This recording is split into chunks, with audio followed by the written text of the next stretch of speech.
ಆಗಮಿಸಿದಂಥ ಎಲ್ಲ ಮಾಧ್ಯಮ ಮಿತ್ರರಿಗೆ ನನ್ನ ಗೌರವಪೂರ್ವಕ ನಮಸ್ಕಾರಗಳು. SRK ಲ್ಯಾಡರ್ಸ್ ಇದರ 25 ವರ್ಷಗಳ ಸಂಭ್ರಮಾಚರಣೆ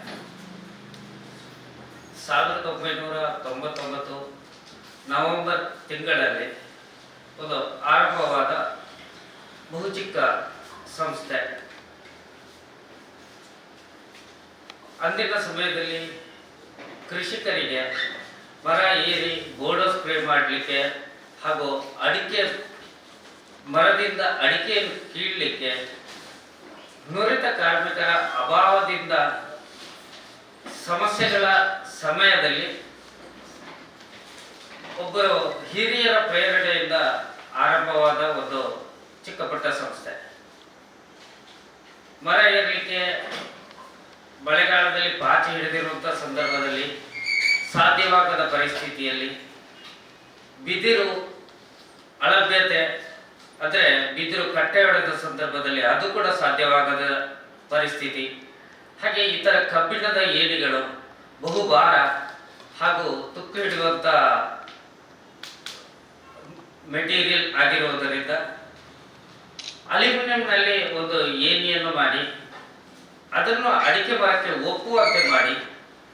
ಅದರಿಂದ ಮರವನ್ನೇರಿ ಸ್ಪ್ರೇ ಮಾಡುವುದು ಅಥವಾ ಅಡಿಕೆಯನ್ನು ಕೀಳುವಂತಹ ಒಂದು ವ್ಯವಸ್ಥೆಗೆ ಅನುಕೂಲವಾಗುವಂತೆ ನಾವು ಅದರ ಒಂದು ವಿನ್ಯಾಸವನ್ನು ರಚನೆ ಮಾಡಿ ಕೇವಲ 2-3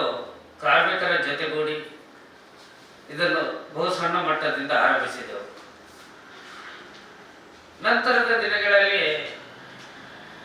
ಅಡಿಕೆಯ ಮೌಲ್ಯ ಕೂಡ ಕುಸಿದ ಕಂಡು ಸಂಸ್ಥೆ ಹಾಗೇ ಇದ್ದು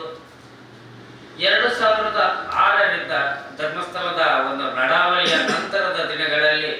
ಅದು ಇತರ ಜಿಲ್ಲೆಗಳಿಗೂ ಪಸರಿಸಿಕೊಂಡು ತನ್ನ ವ್ಯಾಪ್ತಿಯನ್ನು ಹೆಚ್ಚಿಸಿಕೊಂಡು 2008ರ ನಂತರ ಕೇಂದ್ರ ಹಾಗೂ ರಾಜ್ಯ ಸರ್ಕಾರಗಳ ಸಹಾಯಧನ ಈ ಏಣಿಗಳಿಗೆ ದೊರಕಿದಾಗ ಇದು ನಮ್ಮ ರಾಜ್ಯವಲ್ಲದೆ ಇತರ ಹೊರ ರಾಜ್ಯಗಳು, ಕರ್ನಾಟಕದ ಸಮೀಪದ ರಾಜ್ಯವಾದ ಕೇರಳ ಜಿಲ್ಲೆಯ ಒಂದು 6 ಜಿಲ್ಲೆಗಳಲ್ಲಿ, ಕರ್ನಾಟಕದ ಒಂದು 15 ಜಿಲ್ಲೆಗಳು ಅಡಿಕೆ ಕೃಷಿ ಇರುವಂತಹ, ಹಾಗೆ ಕಾಳು ಮೆಣಸಿಗೆ ಬೇಕಾಗಿ ಪಕ್ಕದ ಆಂಧ್ರ ಪ್ರದೇಶ, ತೆಲಂಗಾಣ, ತಮಿಳುನಾಡು, ಇತ್ತೀಚೆಗೆ ಒಡಿಸ್ಸಾ ರಾಜ್ಯಗಳಲ್ಲೂ ಕಾಳುಮೆಣಸು ಕೀಳಲಿಕ್ಕೆ ಬೇಕಾಗಿ ಈ ಏಣಿಗಳು ಎಲ್ಲ ಕಡೆ ಪಸರಿಸ್ತಾ ಬಂತು. 2014-15ರ ಹೊತ್ತಿಗೆ ಬರೀ ಏಣಿಗಳಲ್ಲದೆ ಇತರ ಮಾನವ ಚಾಲಿತ ಗಾಡಿಗಳು, ಹಾರ್ವೆಸ್ಟಿಂಗ್ ಪೋಲ್ ಅಂದರೆ ದೋಟಿ, ಕತ್ತಿ ದೋಟಿಗಳು, ಯೂನಿ ಡೈರೆಕ್ಷನಲ್ ಸ್ಪ್ರೇಯರ್ ಕೆಳಗಿನಿಂದಲೇ ಅಡಿಕೆ ಮರಕ್ಕೆ ಮದ್ದು ಬಿಡುವಂತಹ ವ್ಯವಸ್ಥೆಗಳು ಮುಂದುವರೆದು 2017ರ ಹೊತ್ತಿಗೆ ಕಾಳು ಮೆಣಸಿನ ಕೋಡನ್ನು ಬೇರ್ಪಡಿಸುವ ಯಂತ್ರಗಳು, 19ರಲ್ಲಿ ಯಂತ್ರಚಾಲಿತ ಟ್ರಾಲಿಗಳು ಅಂದರೆ ಟ್ರಕ್ ಟ್ರಾಲಿ, ಸೆಲ್ಫ್ ಹಲ್ನೋಡಿ, ಇಂತಹ ಕೃಷಿಕರಿಗೆ ಬೇಕಾದಂಥ ಪರಿಕರಗಳು, ಹಾಗೆ ಕಸ್ಟಮೈಸ್ಡ್ ಕೃಷಿಕರಿಗೆ ಯಾವುದು ಯಾವ ಸಮಯದಲ್ಲಿ ಅಗತ್ಯವಿದೆಯೋ ಅಂಥದ್ದು ಸಾಮಗ್ರಿಗಳನ್ನು ತಯಾರಿಸಿಕೊಡುವಂಥ ಒಂದು ಸಂಸ್ಥೆ. ಸುಮಾರು 60 ಮಂದಿ ಕಾರ್ಮಿಕರನ್ನು ಸ್ಥಳೀಯ ಕಾರ್ಖಾನೆಯಲ್ಲಿ ಹೊಂದಿಕೊಂಡು ನಮ್ಮ ಇಂಡಸ್ಟ್ರಿಯಲ್ಲಿ ಕೆಲಸ ಮಾಡಿಕೊಂಡು ಇತರೆ ಕಾರ್ಖಾನೆಯಿಂದ ಇಂಡಸ್ಟ್ರಿಯಿಂದ ಹೊರಗಡೆ ಸುಮಾರು 100ಕ್ಕೂ ಹೆಚ್ಚು ಮಂದಿಗೆ ಒಂದು ಉದ್ಯೋಗ ನೀಡಿದಂಥ ಹಾಗೆ ಇಂಡೈರೆಕ್ಟ್ ಜಾಬ್ಸ್ ಅಂದರೆ ನಮ್ಮಿಂದ ಈಗಾಗಲೇ ಇತರ ಮಾರುಕಟ್ಟೆಯಲ್ಲಿ ಬರುವಂಥ ಏಣಿಗಳು ಹಾಗೂ ಎಲ್ಲವೂ ಮೂಲ ಈ SRK ಲ್ಯಾಡರ್ಸ್. ಅಲ್ಲಿಂದ ಸುಮಾರು 1000ಕ್ಕೂ ಮಿಕ್ಕಿ ಇಂಡೈರೆಕ್ಟ್ ಜಾಬ್ಸ್ ಅಪಾರ್ಚುನಿಟಿ ಬಂದಿರುವಂತಹ ಈ ಸಂಸ್ಥೆ ಈಗ ಕಳೆದ ನವೆಂಬರ್ 24ರ ಹೊತ್ತಿಗೆ ಕಳೆದ ನವೆಂಬರ್ 2023ರ ಹೊತ್ತಿಗೆ ತನ್ನ 24 ವರ್ಷಗಳನ್ನು ಪೂರೈಸಿ 25ನೇ ವರ್ಷದತ್ತ ಕಾಲಿಟ್ಟಿದೆ. ಈ ಸಂದರ್ಭದಲ್ಲಿ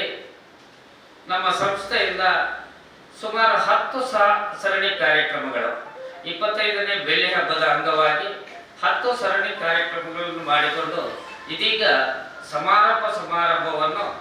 ಮಾಡ್ತಾ ಇದ್ದೇವೆ. 10 ಸರಣಿ ಕಾರ್ಯಕ್ರಮಗಳಂದರೆ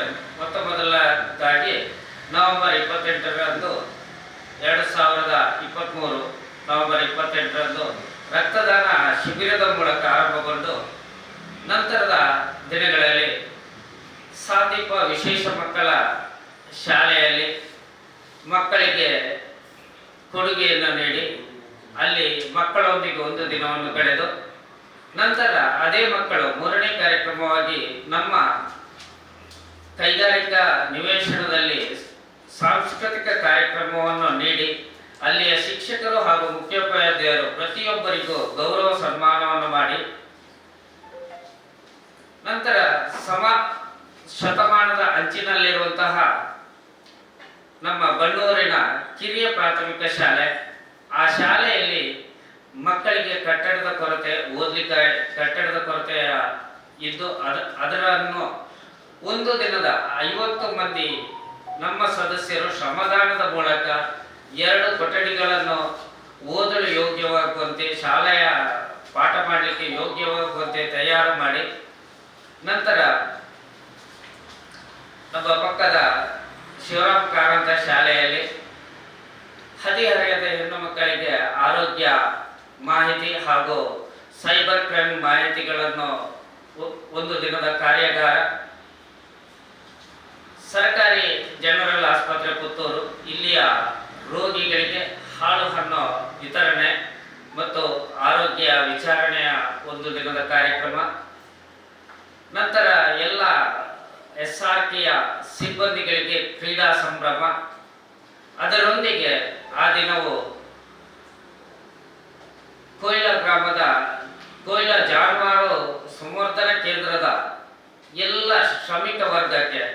ಅಂದರೆ ಕಟ್ಟಕಡೆಯ ಒಂದು ಕಾರ್ಮಿಕ ವರ್ಗ, ದನದ ಚಾಕರಿ ಮಾಡುವವರು, ದನದ ಸಗಣಿ ತೆಗೆದು ಹಾಳು ಹಿಂಡುವಂತಹ ಒಂದು ಬೆಳಿಗ್ಗೆ 5 ಗಂಟೆಗೆ ಎದ್ದುಕೊಂಡು ಮಾಡುವಂತಹ ಒಂದು ಉದ್ಯೋಗದ ಶ್ರಮಿಕ ಕಾರ್ಮಿಕರನ್ನು ಗೌರವಿಸಿ ಸನ್ಮಾನಿಸುವಂತಹ ಒಂದು ಕೆಲಸವನ್ನು ಮಾಡಿ ಆ ಒಂದು ಕಾರ್ಯಕ್ರಮವನ್ನು ಯಶಸ್ವಿಯಾಗಿ ಆಯೋಜನೆ ಮಾಡಿ ನಂತರ ಬೆಳ್ಳಾರಿಯ ವಿದ್ಯಾಬೋಧಿನಿ ಪ್ರೌಢಶಾಲೆಯಲ್ಲಿ ಕೃಷಿ ವಿಚಾರ ಸಂಕಿರಣ, ಇದರಲ್ಲಿ ಸಂಪನ್ಮೂಲ ವ್ಯಕ್ತಿಗಳಾಗಿ ಸುರೇಶ್ ಬಲ್ಲಾಡು, ಕೃಷಿಯಲ್ಲಿ ನೀರಿನ ಸಮರ್ಪಕ ಬಳಕೆ, ಇನ್ನೊಬ್ಬ ಸಂಪನ್ಮೂಲ ವ್ಯಕ್ತಿ ಅಜಿತ್ ಪ್ರಸಾದ್ ರೈ, ಇವರಿಂದ ಅಡಿಕೆ ಕೃಷಿಯಲ್ಲಿ ಇತರ ಉಪ ವಾಣಿಜ್ಯ ಬೆಳೆಗಳು ಮತ್ತು ವಿಧಾನಗಳು ಈ ಬಗ್ಗೆ ಕೃಷಿ ಮಾಹಿತಿ ಶಿಬಿರವನ್ನು ಏರ್ಪಡಿಸಿ ನಂತರ ಮೇ 14ರಂದು ಸಂಕ್ರಾಂತಿಯ ದಿನ ಶ್ರೀ ಸದಾಶಿವ ಮಹಾಗಣಪತಿ ದೇವಸ್ಥಾನದಲ್ಲಿ ಕೊಯ್ಲಾ ಗ್ರಾಮದ 10ನೇ ತರಗತಿ ಮತ್ತು PUCಯಲ್ಲಿ ಪರೀಕ್ಷೆ ಬರೆದು ಉನ್ನತ ಶ್ರೇಣಿಯಲ್ಲಿ ಪಾಸಾದಂಥ ವಿದ್ಯಾರ್ಥಿಗಳಿಗೆ ಗೌರವ ಸನ್ಮಾನ, ಹಾಗೆ 10ನೇ ತರಗತಿಯಲ್ಲಿ ಆ ಗ್ರಾಮದಲ್ಲಿ ಎಷ್ಟೆಲ್ಲ ವಿದ್ಯಾರ್ಥಿಗಳು ಪರೀಕ್ಷೆ ಬರೆದಿದ್ದಾರೆ ಅವರಿಗೆಲ್ಲರಿಗೂ ಗೌರವಾರ್ಪಣೆ ನೀಡುವುದರ ಮೂಲಕ 10 ಸರಣಿ ಕಾರ್ಯಕ್ರಮಗಳನ್ನು ಆಯೋಜಿಸಿ ಇದೀಗ ಕಡಬ ತಾಲೂಕು ಕೊಯ್ಲಾ ಗ್ರಾಮದ ಕಲಾಯಿಗುತ್ತಿನಲ್ಲಿ ಮೇ 25 ಶನಿವಾರ ಮಧ್ಯಾಹ್ನ 2 ಗಂಟೆಯಿಂದ ನಿರಂತರ 12 ಗಂಟೆಗಳ ಕಾಲ ವಿವಿಧ ಸಾಂಸ್ಕೃತಿಕ ಕಾರ್ಯಕ್ರಮಗಳು ಹಾಗೂ 2 ಗಂಟೆಗಳ ಕಾಲ ವಿಶೇಷ ಗಣ್ಯ ಅತಿಥಿಗಳೊಂದಿಗೆ ಸಭಾ ಕಾರ್ಯಕ್ರಮ ಕೂಡ ನಡೆಯಲಿದ್ದು, ಈ ಸಭಾ ಕಾರ್ಯಕ್ರಮದಲ್ಲಿ ಸಂಸ್ಥೆಯ ಆರಂಭಕ್ಕೆ ಸಹಕರಿಸಿದಂಥವರಿಗೆಲ್ಲರಿಗೂ ಗೌರವ ಸನ್ಮಾನ ಹಾಗೂ ಸಿಬ್ಬಂದಿಗಳಿಗೆ ಸನ್ಮಾನ ಕಾರ್ಯಕ್ರಮ ನಡೆಯಲಿದೆ. ಆ ನಿಟ್ಟಿನಲ್ಲಿ ಎಲ್ಲ ಪ್ರಚಾರದ ದೃಷ್ಟಿಯಿಂದ ಮಾಧ್ಯಮ ಪ್ರತಿನಿಧಿಗಳ ಎದುರಲ್ಲಿ ನಾವು ಈ ಪತ್ರಿಕಾಗೋಷ್ಠಿಯನ್ನು ಕರೆದು ನಿಮ್ಮೆಲ್ಲರಲ್ಲಿಯೂ ನಮ್ಮ ಪ್ರಚಾರಕ್ಕಾಗಿ ಈ ಒಂದು ಕಾರ್ಯಕ್ರಮದ ಪ್ರಚಾರಕ್ಕಾಗಿ ಮನವಿಯನ್ನು ಮಾಡಿಕೊಳ್ತಾ ಇದ್ದೇನೆ.